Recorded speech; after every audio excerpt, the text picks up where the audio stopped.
Estamos en el libro del Éxodo. Nos quedamos en la gran teofanía de Dios en el monte Sinaí.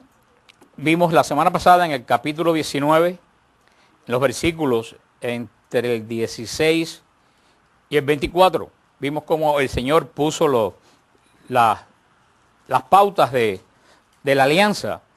Puso como dijo que iba a ser de su pueblo, un pueblo de sacerdotes. Vimos en esta introducción a la gran teofanía del Sinaí, vemos como el pueblo de Israel caminó por 3 meses de Egipto hasta el Sinaí. Vemos que tan pronto el pueblo de Dios acampó delante del monte, Moisés ascendió y Dios le dio las instrucciones para preparar el pacto. Primeramente, Dios comunica a Moisés el propósito de hacer de Israel un pueblo escogido. ¿Se recuerdan que dijo que va a ser de Israel un pueblo escogido, una nación santa, una nación de sacerdotes? Como había dicho anteriormente Jacob, que Israel iba a ser su primogénito. Vimos que enseguida que el Señor da el propósito de la alianza, vemos cómo dice el Señor, le dice a Moisés que prepare el pueblo para recibir la gran revelación. Y vemos que es una cosa muy importante, la promesa antecede a la demanda. Eso es muy importante. ¿Cuál es la promesa que Dios le da a Israel? ¿Se recuerda? Que va a ser pueblo de su propiedad, que iba a ser un pueblo de sacerdotes, que iba a ser un pueblo santo. Esa es la promesa. ¿Y cuál va a ser la demanda? Toda los 10 mandamientos. La demanda va a ser los 10 mandamientos. Vemos cómo Dios da la promesa y después da la demanda. Usualmente nosotros primero ponemos la demanda y después damos la promesa. Si haces esto y esto, yo te doy. Si el Señor no, el Señor primero dio la promesa y después le dice a las personas las demandas que Él va a otorgar. Vemos que la preparación del pueblo, la preparación que el Señor manda del pueblo consiste en una sola cosa. ¿Alguien se recuerda cuál es la única sola cosa que Dios le pide al pueblo como preparación? La santificación. Como dijeron, ¿por qué se purifique? La santificación. Dios solamente pide para recibir la alianza la santificación. El Señor le da las normas, la purificación, el no tener contacto con mujeres, el lavar las vestiduras. Hablamos de todo eso, como eran las purificaciones externas, porque no tenían todavía la gracia para recibir. Pero vemos precisamente, por eso que el Señor sigue siendo igual. Siempre, el Señor siempre pone la promesa y después pone la demanda. El Señor siempre se anticipa a las necesidades humanas. El Señor dice, si tú haces esto, yo te voy a dar tal cosa. El Señor siempre da.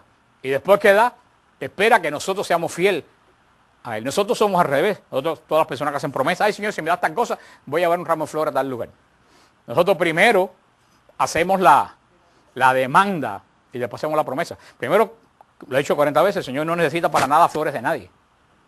Las flores que nosotros llevamos es para nosotros, no es para Él. Las flores que nosotros llevamos es una satisfacción para nosotros de que estamos haciendo algo, pero el Señor no necesita flores para nada, porque tiene todas las flores del mundo. Las velas el Señor no las necesita, Él es el dueño de las estrellas y del sol. Todas las velas y las flores son satisfacciones que nosotros nos damos nosotros mismos como signos externos de que estamos haciendo algo que agrada a Dios. Pero son signos externos, Dios no necesita nada de eso. Pero fíjate cómo el Señor, antes de demandar, da. Cómo el Señor da. Vemos cómo cómo Moisés obedece al Señor y a la mañana del tercer día, fíjate, 3 meses, 3 días. Vemos como el número 3 se repite al tener un profundo encuentro con el Señor. Vemos que a los 3 días como Moisés, mientras el monte tiembla, mientras el monte explota en llamas y rayos y sonidos de shofar, es una cosa que debe haber sido grandiosa, como en aquel estruendo, en aquel lugar tan aislado, que aquella montaña inmensa de piedra, temblando y echando humo y fuego, Moisés entra en la gloria de Dios, mientras Israel veía esa grandiosidad en la cima del monte, y como el Señor se acerca a hablar con Moisés. En esta escena majestuosa sirve de marco para la promulgación de la ley santa de Dios. La alianza la primera alianza que a partir de ahora vamos a estudiar. Alianza se dice en hebreo berit, convierta, berit, se dice alianza en hebreo. El concepto de berit no es precisamente un concepto religioso, sino profano. Berit quiere decir contrato. ¿Qué quiere decir una alianza? Una alianza indica que alguien toma un compromiso solemne. Es la gran diferencia de un contrato. Un contrato no es solemne. Un contrato es, yo te doy esto y tú me das esto. Cuando alguien compra un carro, eso de coger que te llegue el papel con el, ¿cómo se llama? Con el título, con el vendedor de allá y para acá, y tú harto de que vayan y vengan, tú firmas el papel, eso no es solemne. Eso es un contrato. Y siempre cuando hay un contrato, siempre está la posibilidad de que el contrato se pueda romper. De antemano te dicen, si tú no pagas, te llevamos el carro. O sea, el contrato siempre hay una cláusula diciendo que se puede romper. Una alianza es solemne y es eterna. Una alianza solemne es para siempre. Esa es la gran diferencia entre un matrimonio por lo civil y el sacramento del matrimonio. Un matrimonio por lo civil es un contrato, que en primera no es solemne, porque en eso de sentarte y ante un juez firmar un papel no hay solemnidad, por mucho hoy en día que le quieren poner velas y hacer maromas, eso no da solemnidad. Y el matrimonio es un contrato que de antemano se sabe que se puede romper, porque de antemano tú sabes bien que si no te va bien, son simple papel. Ahora, el sacramento no es un contrato, el sacramento es una alianza, es una entrega solemne donde no está estipulado que se pueda romper. Y por eso, San Pablo en Efesios 6 va a decir que la relación de Dios con su pueblo es un sacramento de matrimonio.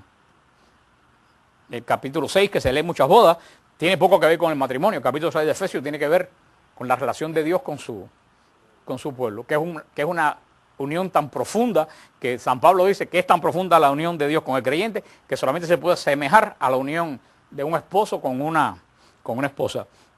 Esa es la gran diferencia entre contrato y alianza. Lo que el Señor va a hacer con su pueblo en este momento es más que un contrato, es una alianza. Y así establece la palabra de Dios, establece esta palabra que era del diario comprar de animales entre los beduinos y toda esa gente que andaba en el desierto.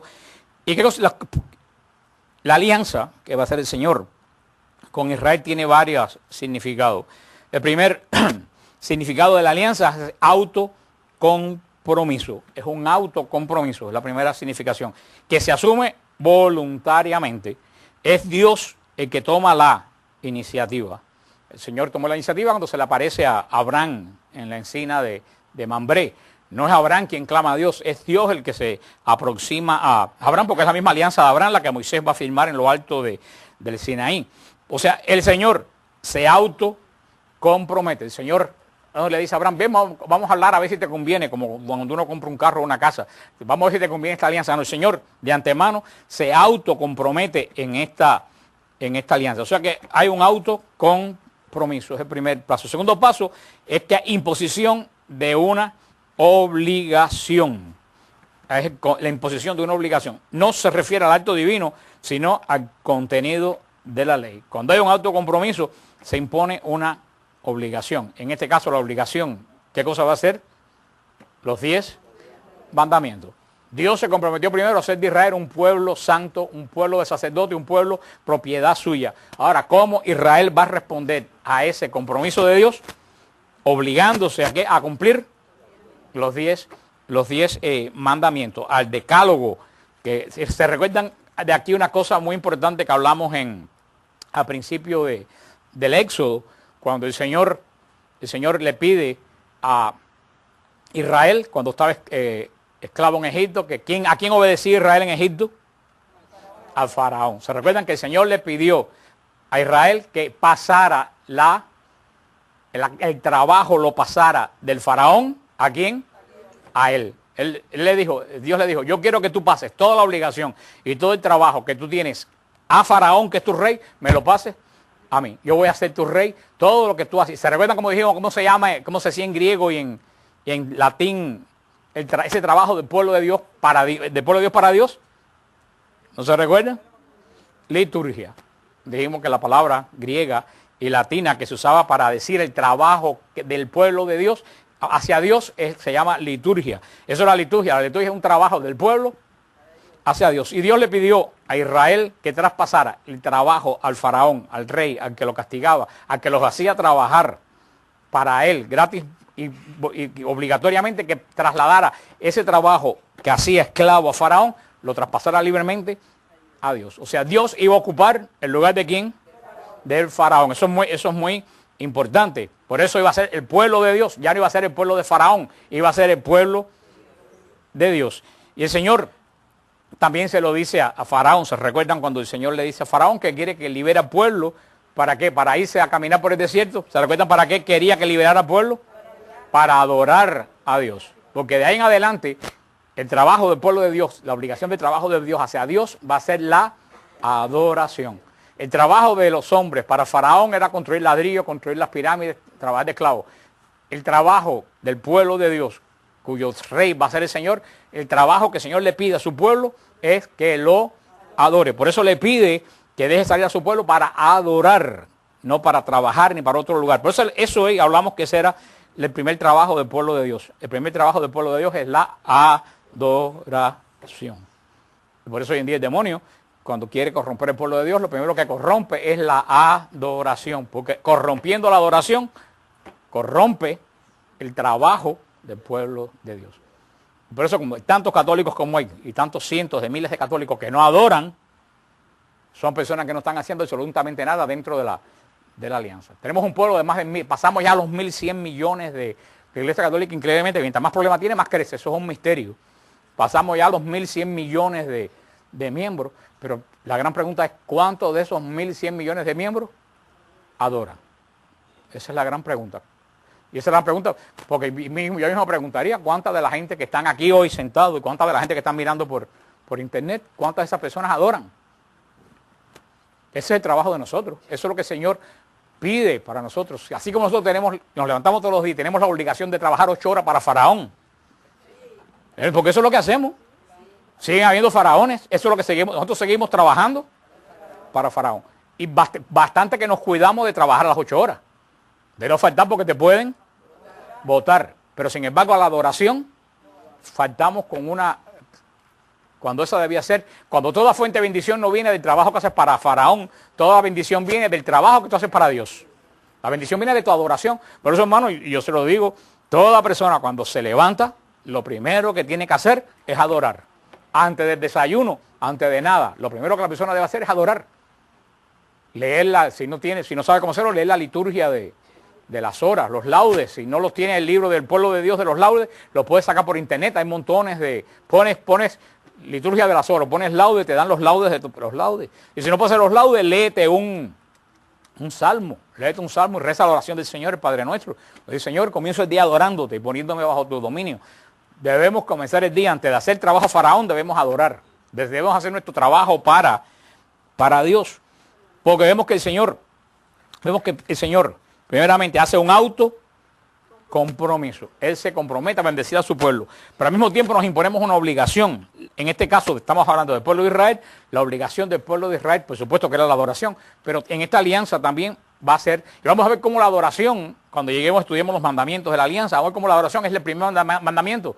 Fíjate cuál es el primer mandamiento. No tendrás otro Dios fuera de mí. A él solo adorarás. El primer mandamiento de la alianza es la adoración. Y de ahí para allá vienen todos los demás. Eso lo veremos cuando vayamos a los mandamientos. Por eso vemos el compromiso. Y también la alianza es un compromiso bilateral. Es un compromiso bilateral. Dios solo no se compromete, nosotros solo no nos comprometemos. Estoy hablando solo como Israel hace 4.000 años. Es un compromiso bilateral entre Dios e Israel y el hombre. Fíjate que están a partes iguales. Dios bendice y el hombre da. La alianza, y eso comienza desde el Antiguo Testamento, esto es muy importante, la alianza es vista en el Antiguo Testamento como matrimonio. Y esto es importante que nos grabemos en la cabeza. Desde el inicio de la alianza está vista como un matrimonio, donde Dios es el novio y el pueblo es la novia. Y actúa igual que un matrimonio. en un matrimonio físico entre un hombre y una mujer, el hombre da y la mujer recibe. Y en este dar y este recibir, ¿qué es lo que nace? El amor y la vida. Dios novio da y la iglesia novia recibe. Y en ese Dios que da, ese Dios novio que da a una iglesia novia, a un pueblo de Israel novia que recibe, nace el amor y nace la vida. Por eso el profeta Oseas, Dios le va a decir al profeta Oseas, sale al desierto que te voy a hacer el amor. Y toda la mística, el cantar de los cantares, que la gente se horroriza y piensa que es un himno de una boda carnal entre una mujer. El cantar de los cantares es el libro más místico del Antiguo Testamento porque narra el amor de Dios a su pueblo. Lo que lo hace como un novio que habla a su novia. Pero a partir de aquí, esto no lo inventó la iglesia, esto no lo inventó Santa Teresa. Desde el principio de la alianza, Israel ha visto su pacto con Dios como un matrimonio. Por eso, cada vez que Israel se va detrás de otro Dios, Dios va a llamar a todo eso prostitución. Por eso va a llamar prostitución, porque cada vez que Israel se va con otro novio, se va con otro Dios, es una ramera, se prostituye. Y por eso es que dice, la ramera de Jerusalén, la que ha fornicado con todos los dioses. Por eso, de ahí la virginidad pasa a ser la característica del pueblo de Dios. ¿Por qué la virginidad? La virginidad es aquella novia que nunca ha sido tocado por otro novio. Por eso va a ser la virginidad, va a ser la característica del pueblo de Dios. Todo lo contrario a la virginidad, la prostitución, la que se mancilla con cualquiera que pase por interés o por dinero. Eso va a ser espiritual. Por eso después San Pablo va a decir, todo esto de Dios, yo lo refiero al matrimonio del hombre y la mujer, por eso que el matrimonio es santo. Hay varias interpretaciones, tradiciones de la interpretación de la alianza. Hay 4 o 5, por ejemplo. ¿Se acuerdan cuando hablamos de Génesis? Hablamos de la tradición yavista. La tradición yavista son la gente que en el Antiguo Testamento llaman a Dios Yahvé. La tradición yavista, los judíos que tenían tradición yavista, la tradición yavista se centra en la alianza de Dios con Abraham y Moisés. En esta alianza, según la punción de vista de la gente que tenían tradición yavista, esta alianza que se centra en Abraham y en Moisés, solamente Dios actúa. Según la tradición yavista, Dios es el único que actúa y se considera la alianza como un estado de protección unilateral. O sea, la gente, los judíos de tradición yavista decían, todos nosotros estamos, ¿qué cosa? Protegidos por Dios porque Él tiene una alianza con nosotros. La alianza para la gente que sigue la tradición yavista, veían la alianza como una forma de protección, pero unilateralmente. Yo estoy protegido porque Dios lo prometió. Ahora ¿se recuerdan cómo se llamaba la otra tradición de la escritura de Génesis? Uno era yavista y ¿cuál era la otra? La elohimista, la tradición elohimista, que nombraban a Dios como Elohim. La tradición yavista nombra a Dios Yahvé. La tradición elohimista llama a Dios Elohim. La tradición elohimista se indica que de ahora en adelante la decisión personal de la persona que recibe la alianza es indispensable y por eso entra la fidelidad al pacto. O sea, la tradición yavista era unilateral. Yo estoy protegido porque Dios así lo prometió. La tradición elohista indica que ahora en esta alianza, ¿qué es lo que es indispensable?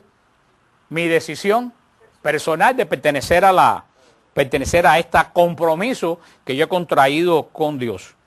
Hay una traducción de deuteronomista, de la segunda ley, la ley de la tradición deuteronomista.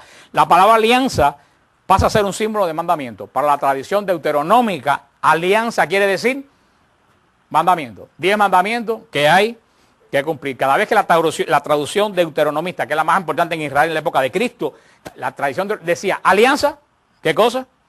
Mandamiento. Punto. Alianza, mandamiento. Eso eran los fariseos. Alianza, mandamiento. El centro es este mandamiento y la obsesión por los mandamientos que yo tengo que cumplir. Y había la tradición sacerdotal que se centra en la alianza de Abraham y ven la alianza como un instrumento de salvación que da Dios. La tradición sacerdotal veía en la alianza únicamente como un don de salvación que Dios otorga a su pueblo. Y dirán, bueno, nosotros, ¿cuál de estas concepciones podemos ver? ¿Qué son ustedes? Yavistas, elohimistas, deuteronomistas, sacerdotales. ¿Cuál usted cree que sea mejor? sacerdotales. Es muy bonita la punta de esas, pero para mí todas son buenas. Para mí nosotros debemos ser todos. ¿Por qué? Porque primero que nada tenemos que ver a la alianza como un estado en que Dios nos protege. Tenemos que ver la alianza como un pacto donde mi sumisión a lo que se me pide es indispensable. La alianza, ¿qué cosa es? Los mandamientos. Si no cumple los mandamientos, incumple la alianza. Y la sacerdotal, eso mismo es. Todos los mandamientos, ¿para qué se le da a Israel? Para que Israel sea salvado. O sea, que si vemos todas las tradiciones, lo que una tradición hacía más énfasis en una cosa y otras tradiciones hacían más énfasis en otra. Pero si vienes a ver todas, es parte. Los componentes de la estructura de una alianza basado en la forma que la gente de esa época hacía pactos unos con otros entre beduinos para compras animales y todas esas cosas, es muy sencilla. Primero, una preparación detallada de la manifestación de Dios. Una preparación detallada. ¿Se recuerdan que vimos el Apocalipsis así mismo? ¿Cuál era la preparación detallada del Apocalipsis? ¿Se recuerdan? ¿Cuál era la preparación del Apocalipsis? El prefacio del Apocalipsis, ¿cuál era? Las 7 cartas. Las 7 cartas eran la preparación, el detalle, qué Dios quería de la iglesia. Los que dieron el Apocalipsis, porque lo di en Santa Cecilia, lo di y lo di aquí. Esa era la preparación. En la alianza de Israel, ¿cuál es la preparación? La teofanía de Dios. Cuando Israel va a ver qué cosa, la gloria de Dios, la preparación detallada. El Señor bajando él mismo a hacer la alianza. Y después, ¿qué cosa? La celebración de esta alianza. O sea, vemos primero, ¿qué cosa? La preparación. Tienen que santificarse, tienen que lavarse, la manifestación del humo de la gloria de Dios. Segundo, Dios baja directamente a hablar con Moisés, el intercambio de la alianza. Y tercero, la celebración cultural de la alianza. Vamos a ver que inmediatamente que se termina de dar los mandamientos, Dios, y eso va a ser muy importante cuando lo veamos, inmediatamente que Dios da los mandamientos, impone una liturgia. Esa liturgia va a ser la fiesta de ¿qué? ¿De qué ustedes creen que va a ser la liturgia?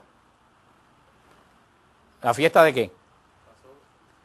No, la liturgia es la fiesta de la alianza. La liturgia, el Señor dio una alianza. ¿Quién va a ser beneficiado con esa alianza? Israel. Y como Israel está contento porque tiene una alianza que lo va a santificar, que lo va a decir que hace Israel, una fiesta, una celebración. Preparación de la alianza. Entrega de la alianza. Y lo que va a ser más importante para nosotros, celebración de la alianza. Eso es muy importante. No va a haber alianza sin celebración. Porque muchos católicos han perdido el concepto de qué cosa es celebrar en la Eucaristía porque no tienen idea de que tienen una alianza.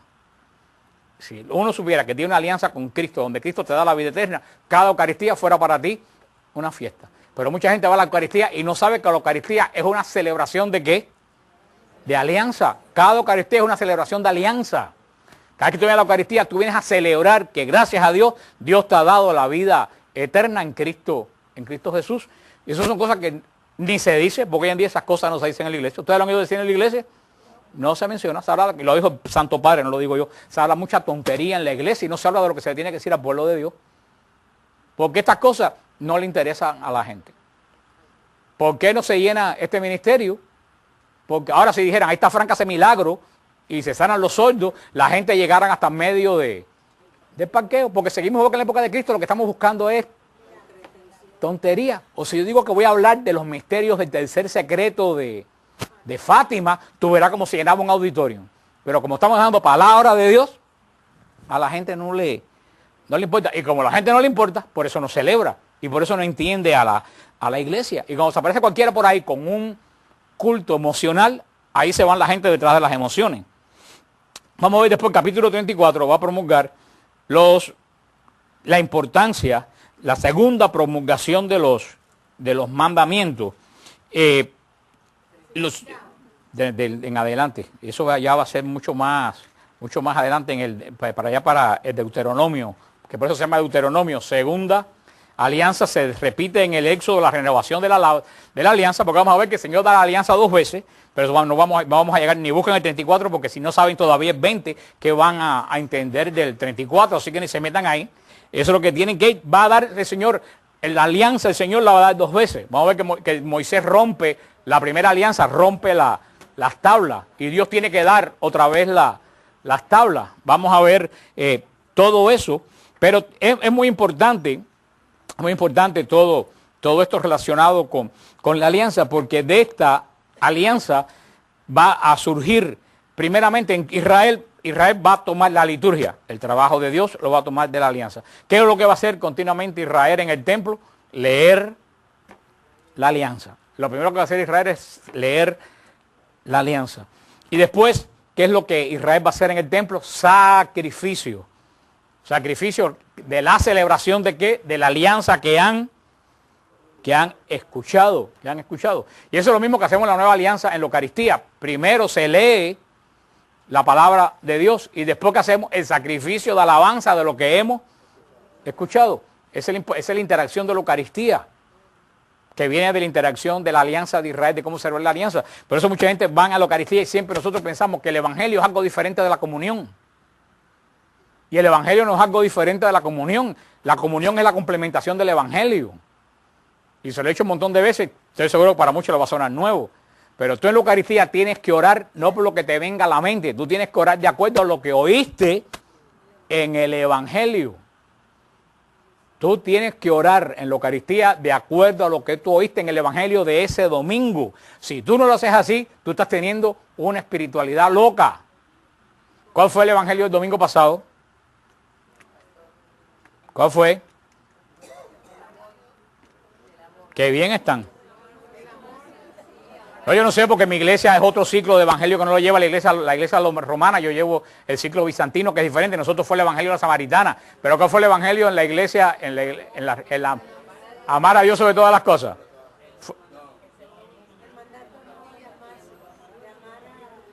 Ustedes, hoy es martes, ustedes ni siquiera se han puesto de acuerdo en cuál fue la lectura del nuevo mandamiento. El evangelio es para oírse. Y no solo para oírse, es para orarlo. Tú sabes, ustedes no se acuerdan, porque ustedes no oraron después que oyeron el Evangelio, más nunca lo volvieron a meditar. Cuando tú oyes el Evangelio, en la comunión tú tienes que orar de acuerdo a lo que oíste ese día. Por ejemplo, en mi iglesia, en la iglesia Melquita católica, el Evangelio fue la samaritana. ¿Cuál fue mi oración en la comunión? Señor, haz que como esa mujer yo un día tenga un pozo de Jacob. Señora, que un día cualquiera sin darme cuenta salga mi tarea habitual y que me encuentre contigo. Y que ese encuentro contigo transforme mi vida. Señor, dame del agua. Que le dice a la samaritana, yo tengo sed de cosas, dame del agua tuya para que más nunca yo tenga sed ni de carro ni de otras cosas. Eso fue lo que yo oré de acuerdo al evangelio que yo oí. Y ustedes tienen que orar así cada domingo de acuerdo al evangelio que ustedes oyen. Es el evangelio de Zaqueo, por ejemplo, un ejemplo. ¿Y qué es lo que ustedes tienen que orar? Señor, mírame un día como tú miraste a Zaqueo. Yo estoy arriba de un árbol porque quiero verte, pero no te acabo de ver en la multitud. Mírame tú a mí. No me busques que yo te mire. Mírame tú a mí. Y ven y quédate en mi casa. No importa que yo sea un sinvergüenza. Come conmigo como comiste con Zaqueo. Esa es la oración del cristiano que dio el evangelio de Zaqueo y comulgue ese día. A ver, otro ejemplo del evangelio, la alianza, eso que dijeron, amar a Dios sobre todas las cosas. ¿Cuál debe ser la oración de domingo? Señor, permite que yo siempre te ame a ti sobre todas las cosas, que no tenga otro Dios, que las cosas del mundo no se metan. ¿Ustedes me entienden? En la misa hay que orar de acuerdo a lo que se oye. Porque si tú comulgas y oíste la samaritana y llega, ay Señor, qué mala está la cosa, si tú pudieras resolverme. Hermano, tú sabes los únicos que están perdiendo el tiempo y el Espíritu de Dios, ustedes. Están totalmente disociados de la Eucaristía. Ustedes no saben lo que está pasando ahí. Y no les aprovecha para nada lo que hicieron. Por eso y si ustedes ven la primera lectura, el Salmo y la segunda lectura están relacionadas con el Evangelio. Y el Evangelio está relacionado con lo que tú vas a orar en la acción de gracia y en la comunión. Todo es una. Por eso que la gente dice, la misa es aburrida. ¿Por qué la misa es aburrida?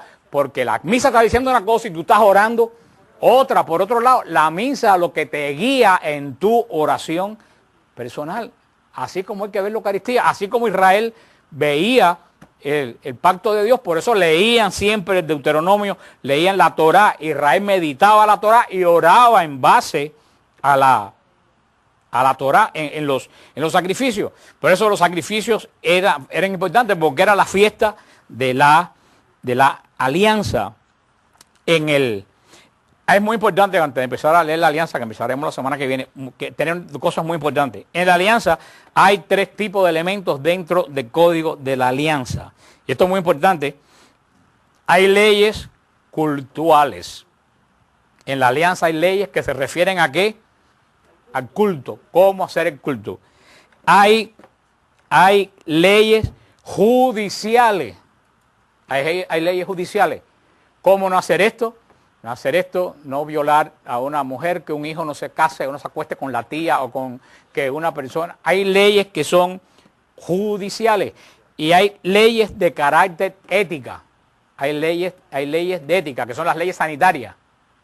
No comer esto, no comer aquello, que son las leyes sanitarias, están dentro de esto. Luego entonces, por eso las personas que no saben esto, cuando lee Éxodo, Deuteronomio, Levítico, se enreda, porque no sabe definir qué cosa es ley cultural, qué cosa es ley judicial y qué cosa es ley de carácter ético. Todo para los judíos es la misma ley, pero ellos saben muy bien cuando Dios está hablando de algo sanitario, cuando está hablando de algo de comida, cuando está hablando de algo de relaciones humanas. Eso es muy importante dentro de las leyes religiosas que están en la alianza también, que se puede decir que es parte de la ética, ordena la conducta de los hombres en la sociedad. Va a estar las leyes religiosas que estructuran. Por eso vamos a ver las leyes relativas a los esclavos. En Israel eran unas leyes relativas para los esclavos. En Israel, mientras que en Roma la esclavitud era eterna, en Israel la esclavitud no era eterna. Cada 7 años se liberaban todos los esclavos. A ver si alguien adivina qué fiesta era esta, cuando se jubilaban todos los esclavos. Ya lo dije. El jubileo, ya lo dije. Cuando se jubilaban los esclavos, cuando se retiraban, cuando todos los esclavos quedaban libres. ¿Qué cosa era la fiesta del jubileo? No, esta es cada 7 años, después cada 50 años era el gran jubileo. Inclusive había un jubileo de la tierra donde durante todo un año la tierra no se cultivaba. O sea, la esclavitud en esta ley, contraria a la esclavitud persa, la esclavitud romana, no era eterna, era por un periodo de tiempo. Otras leyes judiciales, las leyes sobre las lesiones corporales. Cuando estipula ojo por ojo, diente por diente. Y uno dice, ¿qué ley más cruel? Si yo te saco un ojo, si yo te saqué un ojo, tú vienes y me sacas un ojo a mí. Pero esa ley era muy buena, porque esa ley lo que hacía era que la gente no se excediera en la venganza. Ahora alguien te agarra el parqueo en un Publix y esa persona saca una pistola y lo mata. La gente se excede. La gente dice, pero que esta ley que es rígida, ojo por ojo, diente por diente. Hermano, hoy en día estamos peor. Hoy en día alguien te hizo algo que te dolió un día y tú dices, más nunca la borré, más nunca en la vida me acuerdo de ella. Tú te excedes de lo que esa persona te hizo a ti. El ojo por ojo y diente por diente lo que ponía era un límite a la retribución que una persona podía. O sea, si usted viene a ver, el mundo está hoy que ni siquiera cumple la ley de ojo por ojo. Había también leyes sobre las obligaciones de trabajos manuales agrícolas. Vamos a ver que había muchas leyes interesantes.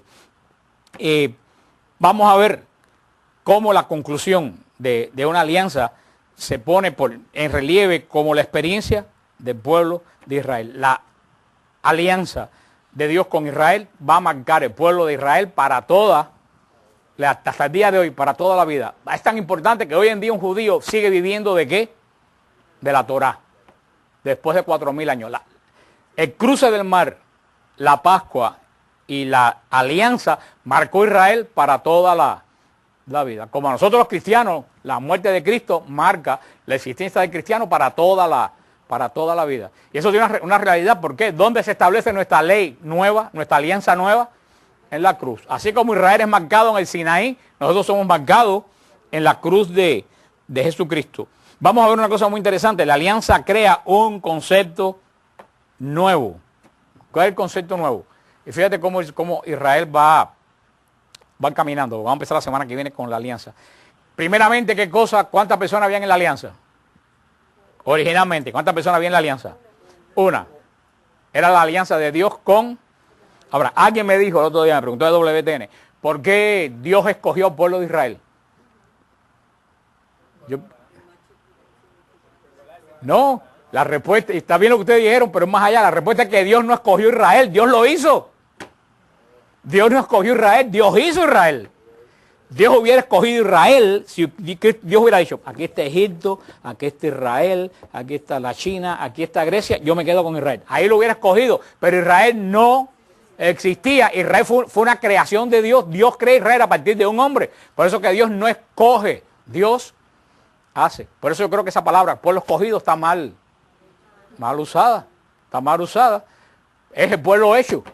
Dios no escogió a Israel, Dios lo hizo. Por eso empezó con un solo hombre. La alianza fue corriendo y pasó a ser ¿qué cosa? Una tribu.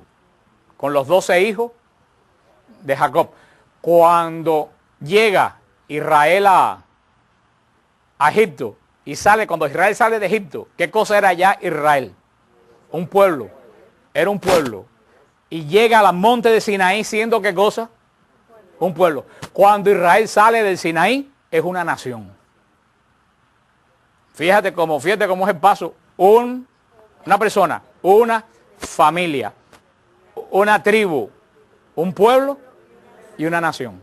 ¿Por qué Israel en el Sinaí se constituye en nación? Porque el Señor le da ley. Una nación no es nación hasta que no tiene ley. Estados Unidos, ¿qué fue lo primero que hizo Estados Unidos cuando se constituyó en nación? La Constitución. Sin Constitución, Estados Unidos no hubiera sido nunca una nación, porque un pueblo, cada cual hace lo que le da su realísima gana. Un pueblo, fíjate, están juntos, pero no tiene coherencia porque cada cual hace lo que quiere. Una nación tiene una ley por la cual se tiene que unificar y regir. Eso lo constituye una nación. Por eso Israel llega al monte Sinaí como un pueblo, una masa gigantesca, pero cuando arranca del Sinaí ya sale como una nación porque tenía una ley que cumplir. La ley de nuestra nación la dieron hombres. En la Constitución es lo que nos hace coherente.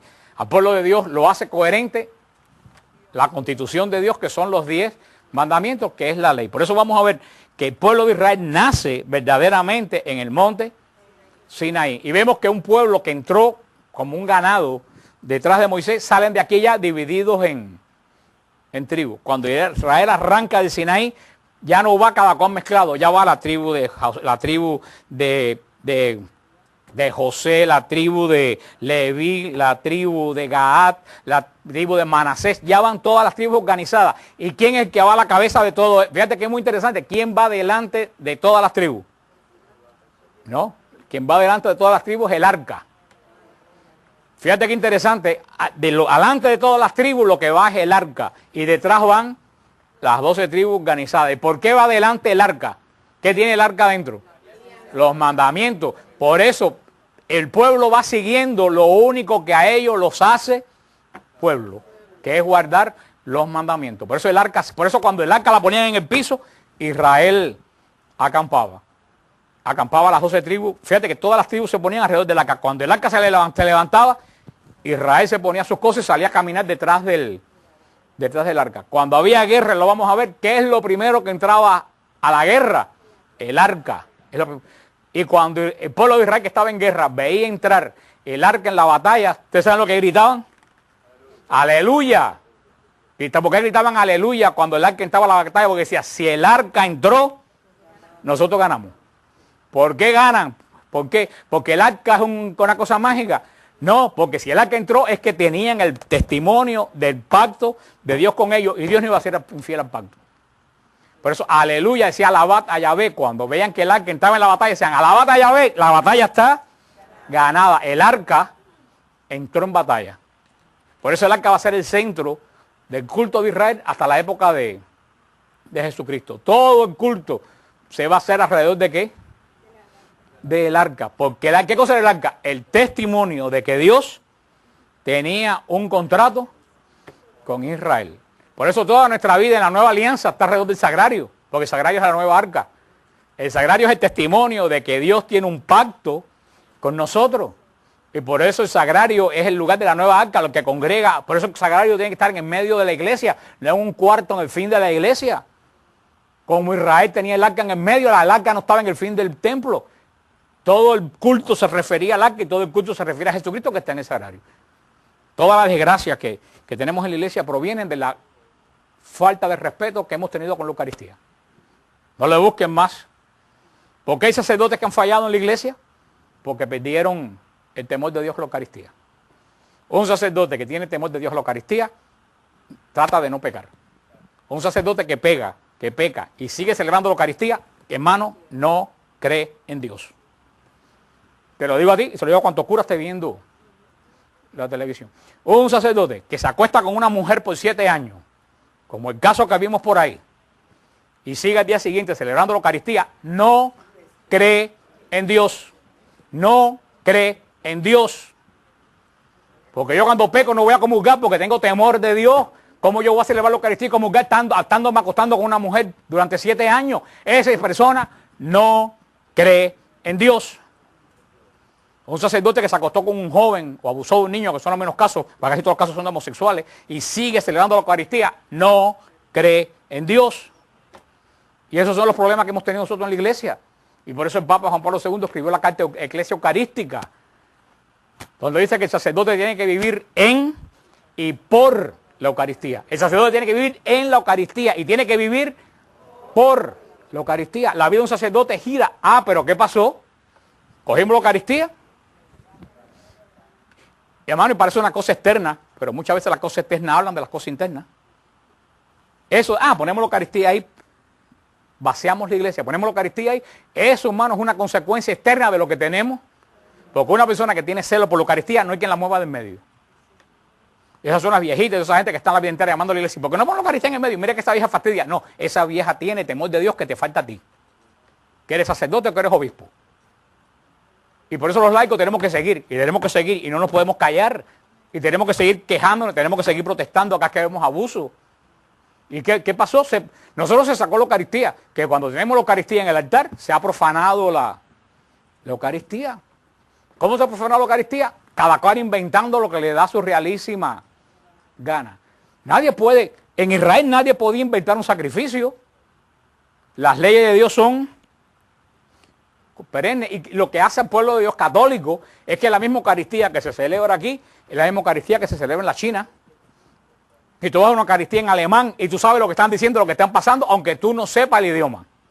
Ahora, si esta parroquia, que es lo que iba, gracias a Dios que el Papa Juan Pablo II y Benedicto XVI pusieron el freno. Si esta parroquia hacía lo que quería, la otra, la que quería. Este partía la fracción del pan después de la consagración. Este lo partía donde iba después del cordero. Parecen insignificancia, pero esas cosas nos fueron alejando unos de otros de ser.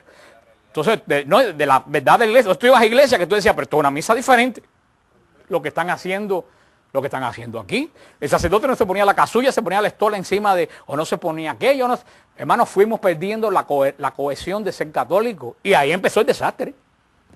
Todo lo demás que ha venido, hermano, ha venido de aquí. Por eso decía el otro día, la iglesia no puede quitar una sola de sus leyes. Porque mira que la iglesia es rígida. Hermano, cuando se quita una ley, se quitan todas. Tú cedes hoy y quitas esta ley que parece una bobería y mañana dices, bueno, si esta se quitó, ¿por qué no vamos a quitar esta? Y si quitamos esta segunda, vamos a decir, bueno, entonces vamos a quitar esta tercera. La iglesia no puede quitar ninguna. Un padre que le dice a la hija, ok, te voy a dejar no que venga a las 12, te voy a dejar que venga a la 1. Esa chiquita termina llegando a las 5 de la mañana. Porque el padre va a ir cediendo porque ya cedió una vez. Hermano, la iglesia no puede ceder. La iglesia tiene que volver a ser inamovible. ¿Tú sabes por qué la iglesia no puede cambiar? Porque Dios no cambia. Punto. La iglesia no tiene que adaptarse al mundo porque Dios cambia. Cristo es más moderno que hace 100 años.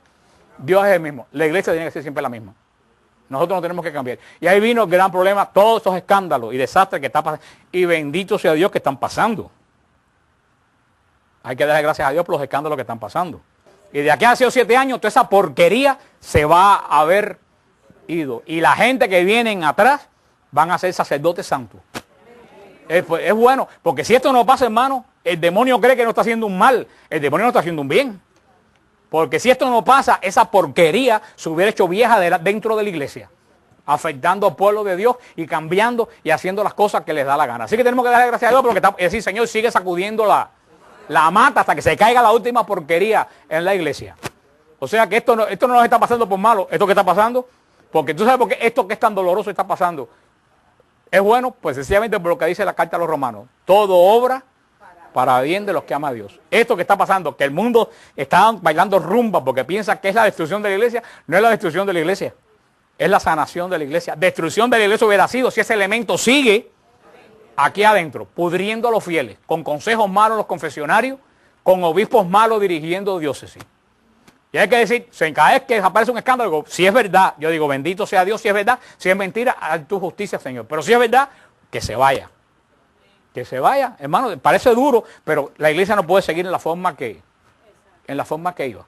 Bastante ha sufrido, porque tantos de ustedes como yo, mucha gente, por 15 o 20 años hemos estado sufriendo, viendo las cosas que están pasando dentro de la iglesia, y que nadie hacía, no solo, porque lo de menos es la pedofilia, y no porque es una abominación, pero los casos de pedofilia son el 0.01% dentro de la iglesia, 0.01.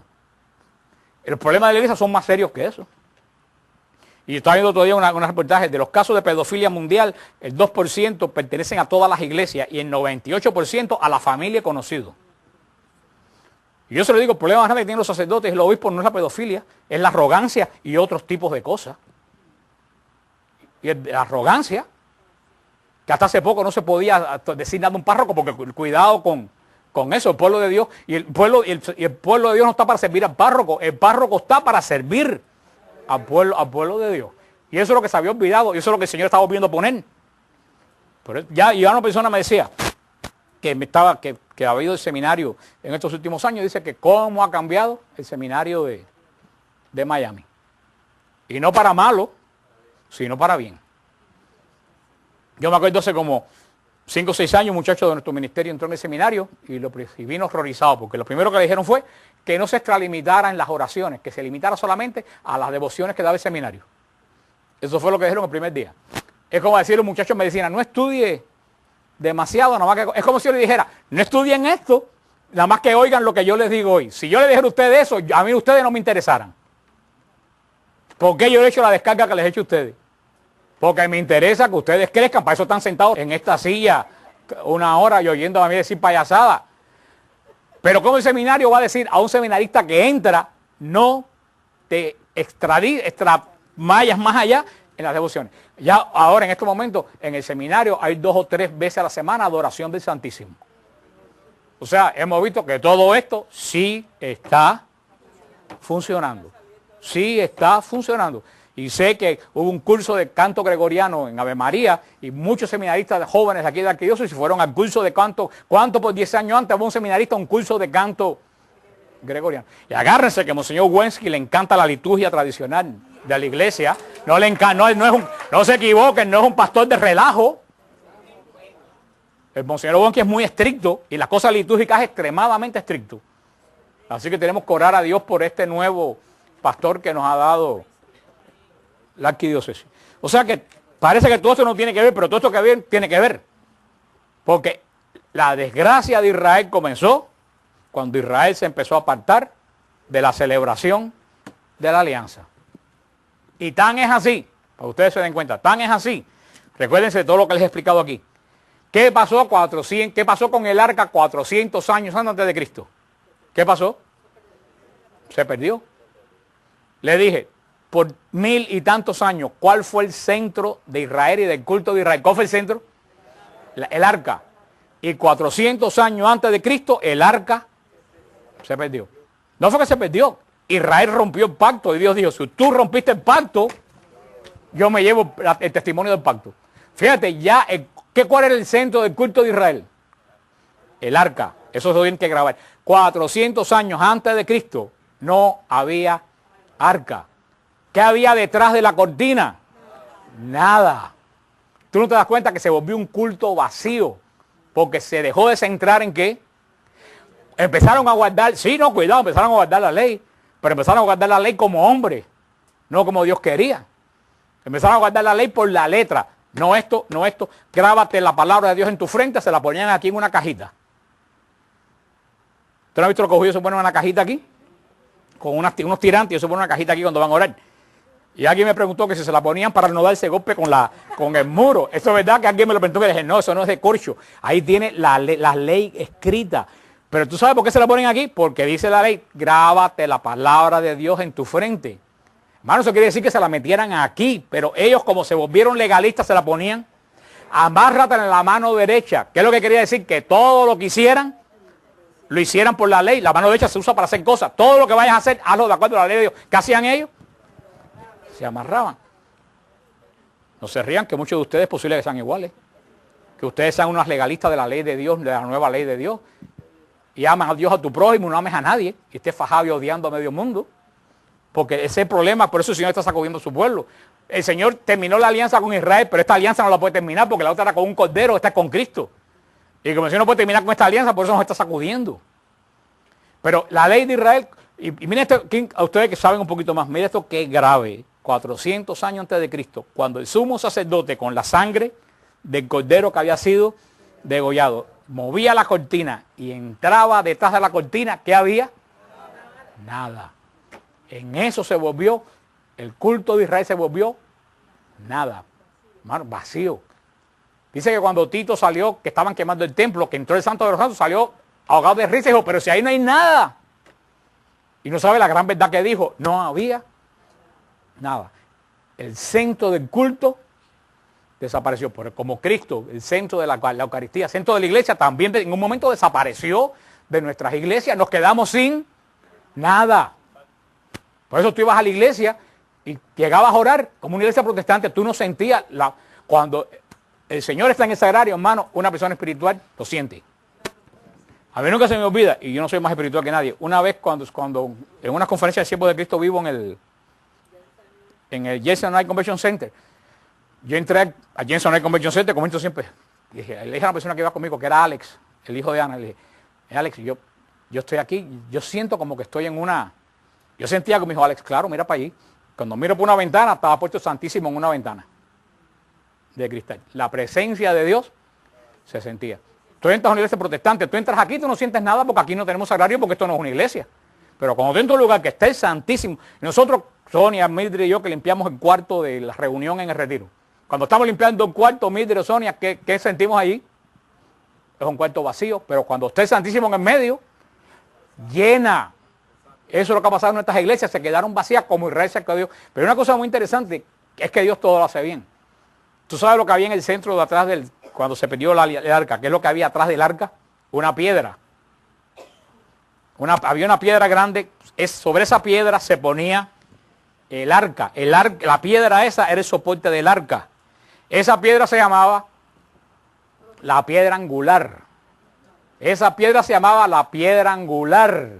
Ustedes no han oído decir, la piedra que desecharon los arquitectos es ahora la piedra angular. ¿Cuál era la piedra más famosa de Israel? Esa piedra, porque encima estaba el arca. Y por eso dice, la piedra que ustedes votaron porque no servía es la piedra más importante donde encima se puso el arca.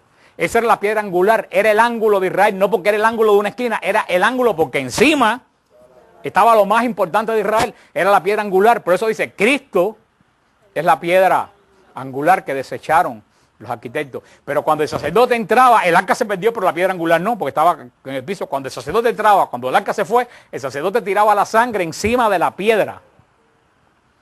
Pero mira qué interesante, ¿ante dónde caía la sangre? En el arca, que era el corazón de la alianza de Dios. Después, ¿dónde caía? Eso era el corazón de Israel. Una piedra. Mira tú, que eso no es impresionante. El corazón de Israel se volvió una piedra. Por eso la sangre caía sobre la piedra. Hermano, tú no te conviertes en una piedra. Porque eran ritualistas. A ellos no le importaba la alianza, le importaba seguir haciendo siempre lo mismo. El problema es que la alianza se volvió algo mecánico. Lo que mismo que le pasa a los católicos que van a misa, llegan, se sientan, oyen la misa, no se enteran lo que pasó, salen, cogen y se volvieron una alianza mecánica. No viven lo que están... Y eso lo terrible, que lo que le pasó a Israel nos está pasando a nosotros. Y por eso que el Señor nos está sacudiendo el polvo. para que nosotros nos despertemos y no profanemos más la alianza que tenemos. Por eso es importante conocer el Éxodo, porque entendiendo lo que pasó en el Éxodo, porque hermano, hay un refrán que dice que cuando no se aprende de la historia estamos condenados a repetirla. Y se leemos el Antiguo Testamento para no volver a repetir.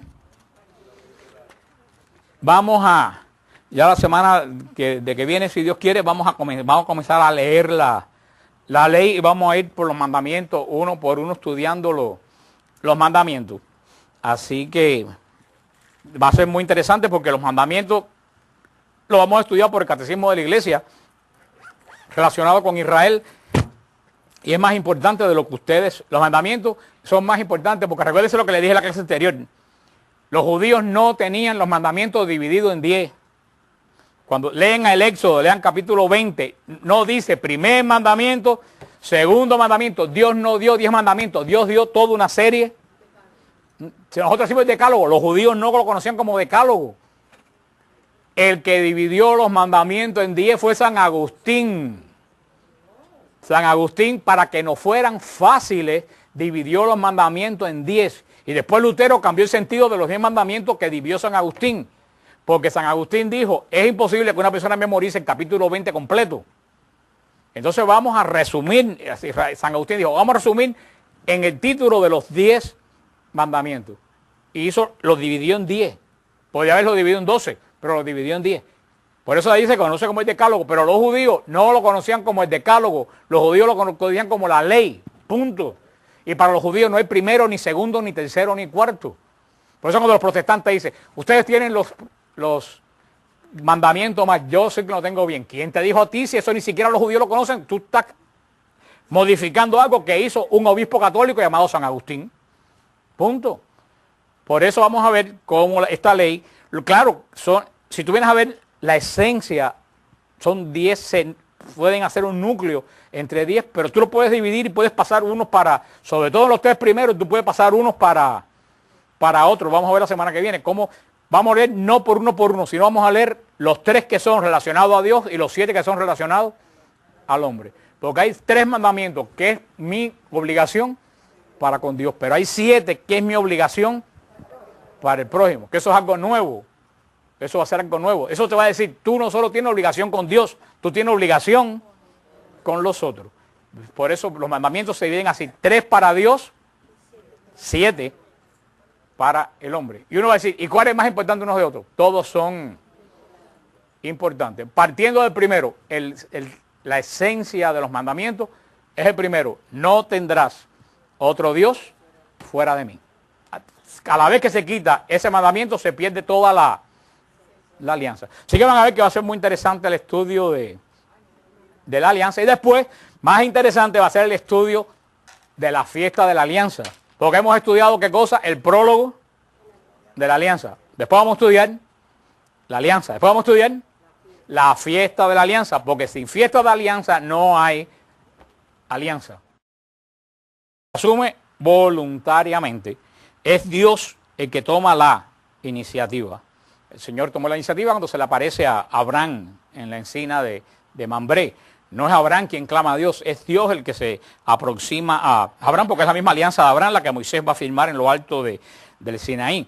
O sea, el Señor se autocompromete. El Señor le dice a Abraham, ven, vamos a hablar a ver si te conviene, como cuando uno compra un carro o una casa. Vamos a ver si te conviene esta alianza. No, el Señor de antemano se autocompromete en esta alianza. O sea que hay un autocompromiso, es el primer paso. El segundo paso es que hay imposición de una obligación. Es la imposición de una obligación. No se refiere al acto divino, sino al contenido de la ley. Cuando hay un autocompromiso, se impone una obligación. En este caso, la obligación, ¿qué cosa va a ser? Los 10 mandamientos. Dios se comprometió primero a hacer de Israel un pueblo santo, un pueblo de sacerdote, un pueblo propiedad suya. Ahora, ¿cómo Israel va a responder a ese compromiso de Dios? Obligándose a, ¿qué? A cumplir los 10 mandamientos, al decálogo. Que se recuerdan de aquí una cosa muy importante que hablamos a principio del Éxodo, cuando el Señor le pide a Israel, cuando estaba esclavo en Egipto, ¿a quién obedecía Israel en Egipto? Al faraón. ¿Se recuerdan que el Señor le pidió a Israel que pasara el trabajo lo pasara del faraón? ¿A quién? A él. Dios le dijo, yo quiero que tú pases toda la obligación y todo el trabajo que tú tienes a faraón, que es tu rey, me lo pases a mí. Yo voy a ser tu rey, todo lo que tú haces. ¿Se recuerdan cómo dijimos, cómo se llama, cómo se decía en griego y en latín ese trabajo del pueblo de Dios del pueblo de Dios? Estamos en el libro del Éxodo, nos quedamos en la gran teofanía de Dios en el monte Sinaí. Vimos la semana pasada en el capítulo 19, en los versículos entre el 16 y el 24, vimos cómo el Señor puso las pautas de la alianza, puso como dijo que iba a ser de su pueblo, un pueblo de sacerdotes. Vimos en esta introducción a la gran teofanía del Sinaí, vemos como el pueblo de Israel caminó por 3 meses de Egipto hasta el Sinaí. Vemos que tan pronto el pueblo de Dios acampó delante del monte, Moisés ascendió y Dios le dio las instrucciones para preparar el pacto. Primeramente, Dios comunica a Moisés el propósito de hacer de Israel un pueblo escogido. ¿Se recuerdan que dijo que va a ser de Israel un pueblo escogido, una nación santa, una nación de sacerdotes? Como había dicho anteriormente Jacob, que Israel iba a ser su primogénito. Vimos que enseguida que el Señor da el propósito de la alianza, vemos cómo dice el Señor, le dice a Moisés que prepare el pueblo para recibir la gran revelación. Y vemos que es una cosa muy importante, la promesa antecede a la demanda. Eso es muy importante. ¿Cuál es la promesa que Dios le da a Israel? ¿Se recuerda? Que va a ser pueblo de su propiedad, que iba a ser un pueblo de sacerdotes, que iba a ser un pueblo santo. Esa es la promesa. ¿Y cuál va a ser la demanda? Toda los 10 mandamientos a Dios. Pero son signos externos. Dios no necesita nada de eso. Pero fíjate cómo el Señor, antes de demandar, da. Cómo el Señor da. Vemos cómo cómo Moisés obedece al Señor, y a la mañana del tercer día, fíjate, 3 meses, 3 días. Vemos como el número 3 se repite al tener un profundo encuentro con el Señor. Vemos que a los 3 días, como Moisés, mientras el monte tiembla, mientras el monte explota en llamas y rayos y sonidos de shofar, es una cosa que debe haber sido grandiosa, como en aquel estruendo, en aquel lugar tan aislado, que aquella montaña inmensa de piedra, temblando y echando humo y fuego, Moisés entra en la gloria de Dios, mientras Israel veía esa grandiosidad en la cima del monte, y como el Señor se acerca a hablar con Moisés. En esta escena majestuosa sirve de marco para la promulgación de la ley santa de Dios. La alianza, la primera alianza que a partir de ahora vamos a estudiar. Alianza se dice en hebreo berit, convierta, berit, se dice alianza en hebreo. El concepto de berit no es precisamente un concepto religioso, sino profano. Berit quiere decir contrato. ¿Qué quiere decir una alianza? Una alianza indica que alguien toma un compromiso solemne. Es la gran diferencia de un contrato. Un contrato no es solemne. Un contrato es, yo te doy esto y tú me das esto. Cuando alguien compra un carro, eso de coger que te llegue el papel con ¿cómo se llama? Con el título, con el vendedor de allá y para acá, y tú harto de que vayan y vengan, tú firmas el papel. Eso no es solemne. Eso es un contrato.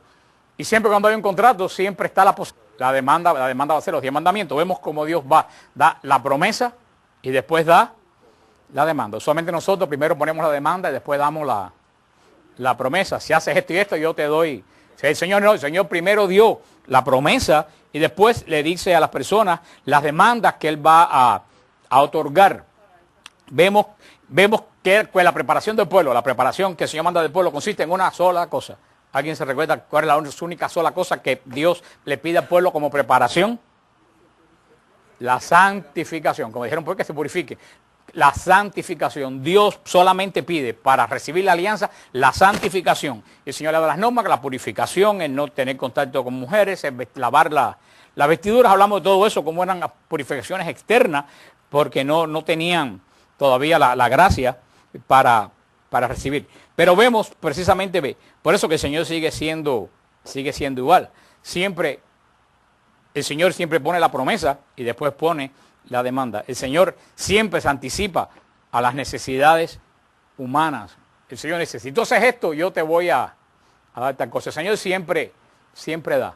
Y después que da, espera que nosotros seamos fieles a Él. Nosotros somos al revés. Nosotros, todas las personas que hacen promesas, ay Señor, si me das tal cosa, voy a llevar un ramo de flores a tal lugar.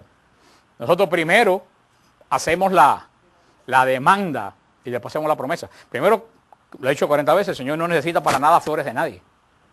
Las flores que nosotros llevamos es para nosotros, no es para Él. Las flores que nosotros llevamos es una satisfacción para nosotros de que estamos haciendo algo, pero el Señor no necesita flores para nada, porque tiene todas las flores del mundo. Las velas el Señor no las necesita, Él es el dueño de las estrellas y del sol.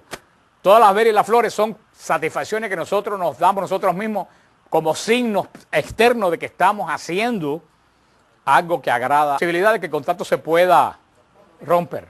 De antemano te dicen, si tú no pagas, te llevamos el carro. O sea, el contrato siempre hay una cláusula diciendo que se puede romper. Una alianza es solemne y es eterna. Una alianza solemne es para siempre. Esa es la gran diferencia entre un matrimonio por lo civil y el sacramento del matrimonio. Un matrimonio por lo civil es un contrato, que en primera no es solemne, porque en eso de sentarte y delante un juez firmar un papel no hay solemnidad, por mucho hoy en día que le quieren poner velas y hacer maromas, eso no da solemnidad. Y el matrimonio es un contrato que de antemano se sabe que se puede romper, porque de antemano tú sabes bien que si no te va bien, son simple papel. Ahora, el sacramento no es un contrato, el sacramento es una alianza, es una entrega solemne donde no está estipulado que se pueda romper.